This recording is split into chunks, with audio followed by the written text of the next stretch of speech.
Good day, everyone. My name is Retta. I'm with Hispanic, Texas. And today we're going to talk with Victor Avila. We're going to have a discussion about the current border crisis.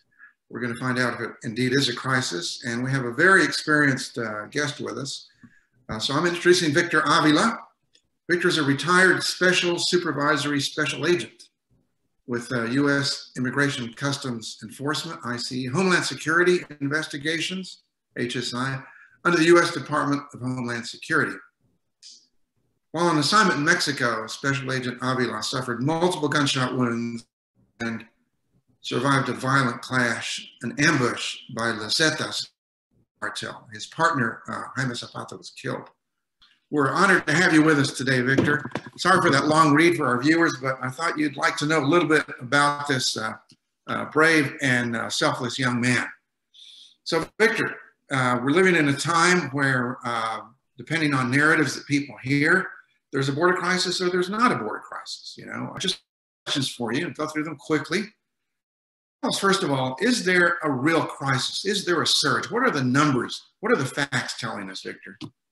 Absolutely. There's no doubt that there's a crisis. I'm not just telling you because of my recent visits and almost my 20 years of working and living on the border. I was born and raised in El Paso, Texas, and worked most of my law enforcement career on the border and in Mexico.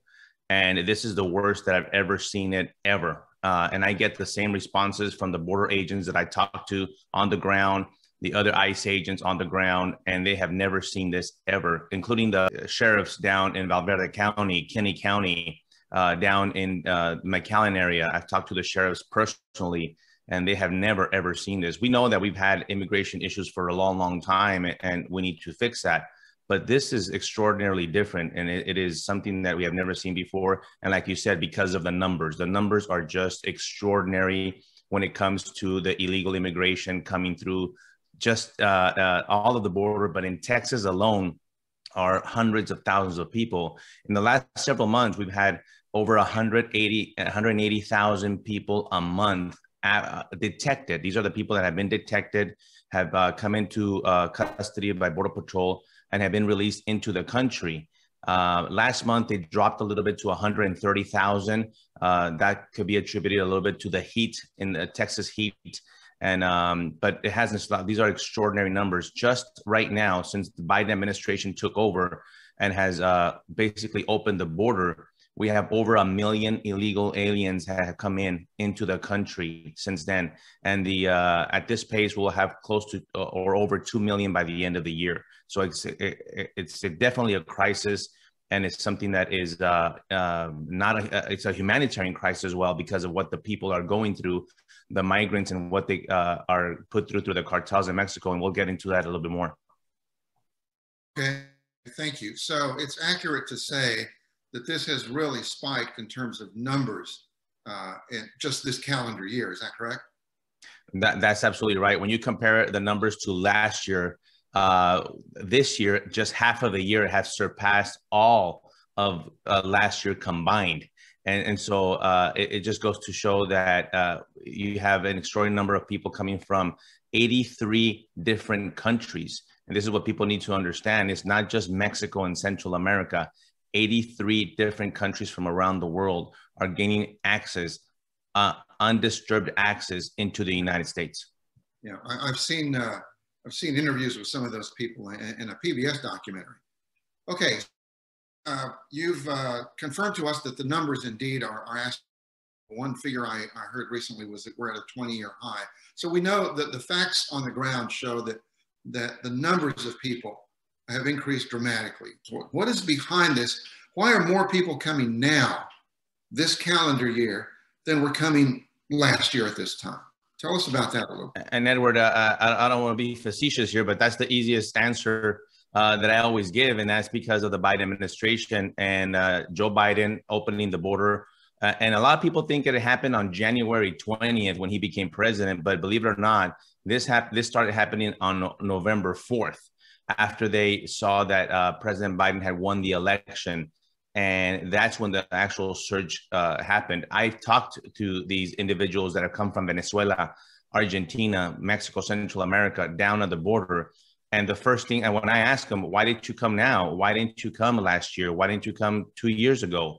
And that the simple answer is because the Biden administration has given us the invitation to come into this country. A big shift has happened. It also is, why are you coming now? What is your reason to come? And it used to be in my career that most of the answers I would get is because we're coming here to work. We want a better life for our family and our kids. And that's still a little bit of the case, but the overwhelming majority now is because they want to come here because they think that the government and they know that the government of the United States is going to take care of them and they're going to get all these entitlements. Okay, so thank you for that. As viewers know, we are the Hispanic Republicans of Texas, so it's kind of natural that we would say, yeah, it's because of Joe Biden's policies. But can you name a few things? Again, I want to emphasize facts and reality and truth, right? So what are some policies that President Biden has done or changed that have contributed to this surge and this crisis? Could you tell us about a few of those? Yeah, the number one and most impactful one is the Remain in Mexico policy, also known as MPP, the Mexican Protection Protocol. This was a negotiation of the previous administration with Mexico that had Mexico help us in securing their southern border and keeping these individuals from coming to Mexico in the first place. And so that Joe Biden lifted that Remain in Mexico policy, and therefore no longer do the people remain there seeking asylum. Remember, this is all about seeking asylum. And that's what's been lost in all this translation is that they're no longer actually seeking asylum. They're just being allowed in sometimes without any paperwork, without any processing whatsoever. And I've witnessed this personally. The other one is obviously the refraining from the stopping of the construction of the border wall. That's right. Big. They literally just stopped. And I saw the construction material literally dumped on the side of the road where they stopped. Now they have gone back to at least clean up some of that mess that was left over, because you just can't leave a construction site just unfinished just like that. And even the sheriff really wants, for safety reasons, to finish the access roads near the wall there in Avila County. Another one that's a big one that is going to be probably lifted here, according to the Biden administration, on July 21st, and that is Title 42 enforcement. This has to do with COVID. You have to remember that COVID is still alive and well in a lot of these countries, and these individuals continue to bring positive COVID cases into our country. And Title 42 is an authority that gives the U.S. government the authority to refrain from accepting these people because of that. But it looks like that's going to be lifted later on this month. Thank you. Okay, I'm gonna throw a series of real fast questions at you. Is it true that catch and release has been rescinded and people are now just being released into the U.S. And by the way, not only on the border, but sent deep into the country, into the Midwest and places like that? I'll off a few questions and I'll be quiet so you can answer. Is it true that Border Patrol officials, officers, are under a gag order, that they can't talk to the press? Finally, is it true that the protocols of processing these people, they're not testing COVID, they're not doing social distancing? I've read reports that they're even putting people on airplanes, the government's paying for it, without identification. What can you tell us about any of those rumors? Catch and release is in full effect. That's another huge policy that was overturned by this administration.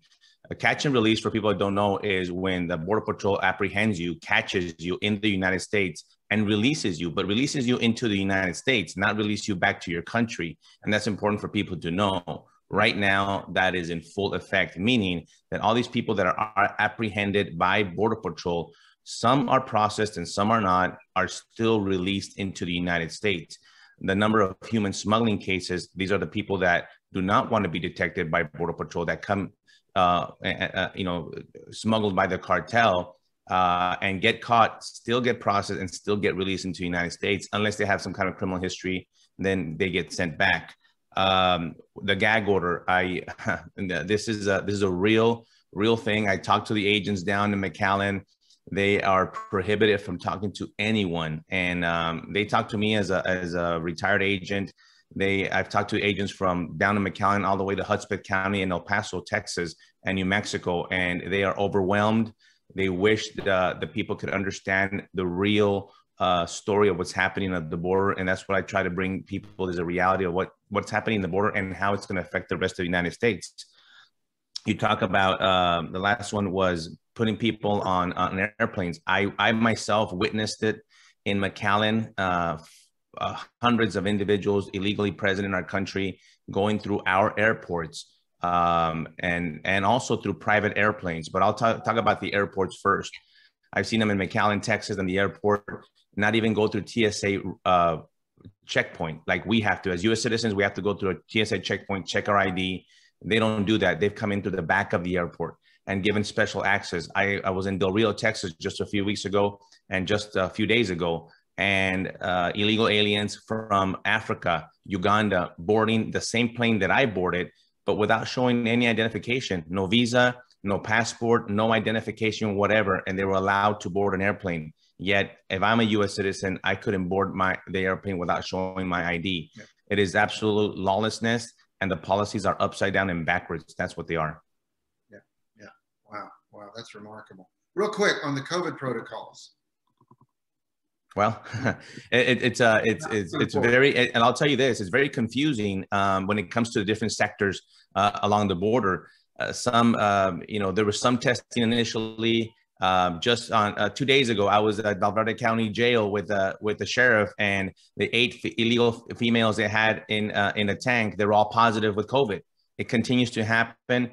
The positive COVID cases continue to get released on private airplanes, on commercial airplanes, on buses into the interior of the United States. And you and I know what we've gone through our country with the shutdowns and the mask and all these other issues that has really affected our country and our economy. Yet, if you're illegally coming into this country, it's okay. You could have COVID. Wow, that is amazing. That's just amazing. Yeah.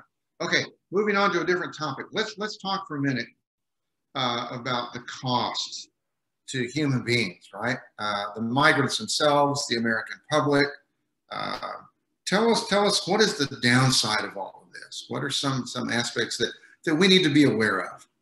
This is the saddest part of what I've witnessed, and I've seen a lot of this throughout my career. But right now, it is just like we keep on emphasizing unprecedented, and that has to do with the victimization of the migrants coming through Mexico. Remember, they have to have contact, and they make contact with the cartels. The cartels control Mexico. They pay them the money to get smuggled, and the women get raped. There's still a lot of human trafficking, child trafficking, which is different than the smuggling. The trafficking is the exploitation and continued sexual exploitation of these women and children throughout our country. In Texas, and that's my subject matter expertise. That's what I did in my career, rescue countless women and children that were sexually exploited throughout the country. And that is now become a free-for-all for the cartels because they learned that these human beings pay a lot more money. And so they're victimized not only in Mexico, sometimes they continue to be victimized on the US when the cartels smuggle them, put them in a stash house, and then hold them against their will and extort them for additional money to have sent by their family members to be released again. This is after they paid their $4,000 or $5,000 fee to get smuggled. So the cartels, they also take advantage of the men, the young adult males. They smuggle them, use them to cross and smuggle methamphetamine, fentanyl, which is at all-time high smuggling in our country. Let's not forget the drugs. That is a huge issue as well. Yeah, very sad. You know, the narrative is very popular in the public mind is that these policies are humane. But you and I both live in Texas. I know of personal accounts of many of these kinds of things that you're describing in general. I can recall people's names and faces that have suffered these things. A lot of women and children. You've seen the videos of the children abandoned by sometimes, believe it or not, by their own parents. Sometimes they don't have a decision to make. The cartels make that decision for them. They'll take the kids, they'll use the kids to access other people they want as family units into the United States. And that's why right now we have about 15,000 unaccompanied children in our custody, and we can't find their parents. We can't find their next of kin. We have kids that have been dumped over the wall. We have, you see, the cartels treat these humans as commodities, as a product, and they have absolutely no regard for human life. Yes, and these are stories that are largely untold or that are being buried so that the American public and American voters are not aware of these things. She told us there are people that are renting children. That's right. That's right. They're renting them from children to get, to have a child on the border. Yeah. Because they know that the processing is a lot easier. You don't have to be smuggled. You just walk up to the Border Patrol agent and you'll be treated differently as the family unit. And absolutely right. There's renting of children. A lot of the orphanages in Mexico are being used to get these kids and use them for that. A lot of the kids are recycled. They use them one time, send them back to Mexico, and use them again numerous times. Yeah, very sad. So if we look at the facts, if we look at objective reality, if the stories were told of what is really happening and the results, it's a no-brainer that these are not humanitarian policies.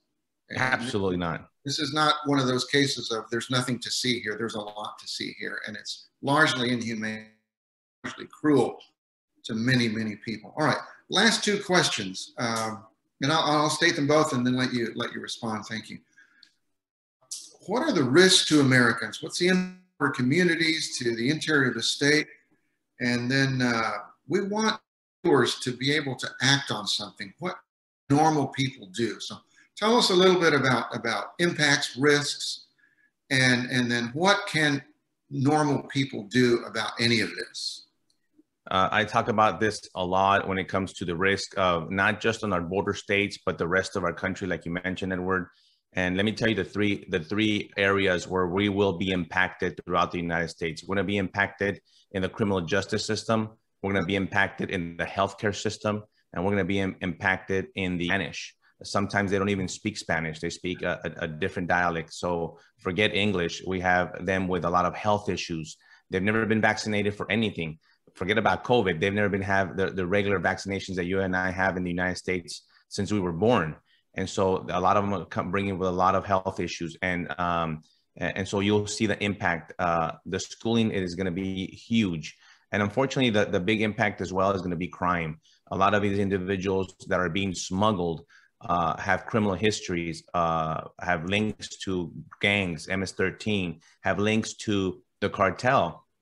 And a lot right now are a lot of prior deports. These are criminals that have been in our country, convicted of a crime, served a prison sentence, and were deported. And now they're all taking advantage of coming back. There's also a huge influx of countries that I mentioned, 83 countries around the world that has started releasing a lot of their individuals from their prisons because they know that these individuals are going to head north. And we're going to have to absorb them in our communities. So you will see these impacts everywhere. I've seen they're going to Indiana, Maryland, California, Chicago, St. Louis, you name it, New Jersey, every point in our country they're going. And this is coming here very soon.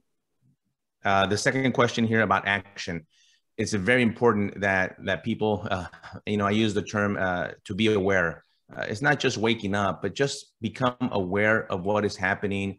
And just like I tell you what's going on, hear from people that have been on the ground, hear from people that are aware of what's happening so you could hear exactly what the facts. I love the fact that you're saying, let's pay attention to the facts. Yeah. And a call to action is you could start locally. I know a lot of these issues are at the state level and at the federal level.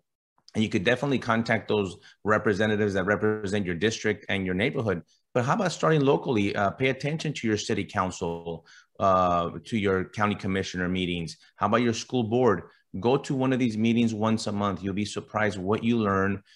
Get to know your elected officials. Remember, they're there to represent you. They're there to look out for your best interest. And so it's very important to see how these elected officials are going to vote. How are they going to react when, in fact, we do get these impacts that I mentioned before in these communities? Are they going to favor you, the taxpayer, and your children in your schools Or are they going to favor individuals that just came here from other countries just yesterday? So that's very important to start getting involved. Thank you, Victor. You know, you and I, we care about what is humane, and we do care about families, and we want good outcomes and good results for everyone living in this country. So I appreciate you being with us today. I appreciate your answers. You're shedding light, telling untold stories. Our goal here was to educate the viewer, to inform the viewer. So thank you very much. And that's the end of our talk. Again, for Hispanic Republicans of Texas, this is Edward Retta. Thank you and have a good day.